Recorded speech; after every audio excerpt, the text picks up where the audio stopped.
केंद्रीय सड़क परिवहन मंत्री नितिन गडकरी बीते दिन देर शाम फरीदाबाद के सेक्टर 13 स्थित इंडियन ऑयल कॉरपोरेशन के R&D सेंटर में पहुंचे। इंजन में ईंधन किस तरह बचाएं, इसे लेकर गडकरी ने इंडियन ऑयल कॉरपोरेशन के अधिकारियों के साथ बैठक की। केंद्रीय मंत्री ने कहा कि यहां आकर मैं बहुत प्रभावित हुआ हूं। उन्होंने कहा कि आत्मनिर्भर भारत बनाने के क्षेत्र में पेट्रोलियम के क्षेत्र में भी आत्मनिर्भर बनना बहुत जरूरी है।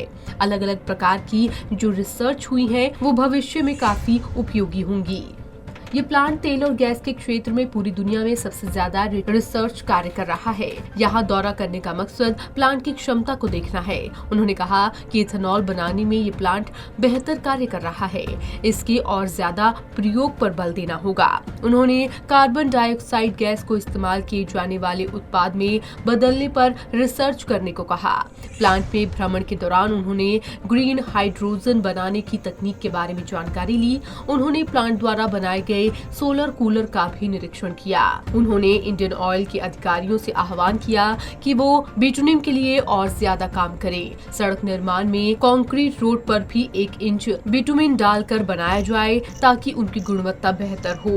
केंद्रीय मंत्री ने कहा कि हमें वेस्ट टू वैल्यू की तरफ ध्यान देना होगा।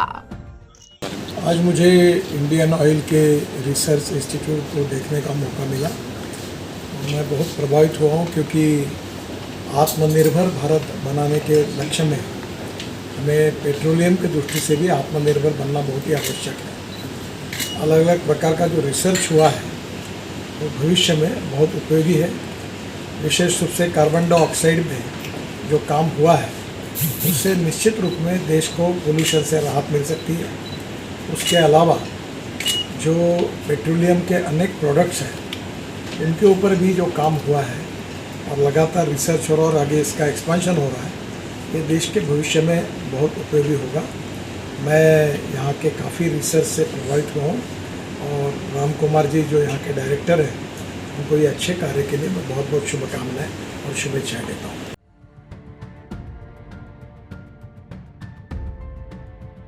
केंद्रीय मंत्री नितिन गडकरी ने अधिकारियों के साथ इंजन में ईंधन किस तरह से बचाया जाए इसको लेकर चर्चा की और साथ ही साथ यहाँ पर पौधारोपण कार्यक्रम में भी हिस्सा लिया। पंजाब केसरी टीवी के लिए फरीदाबाद से सुधीर शर्मा की रिपोर्ट।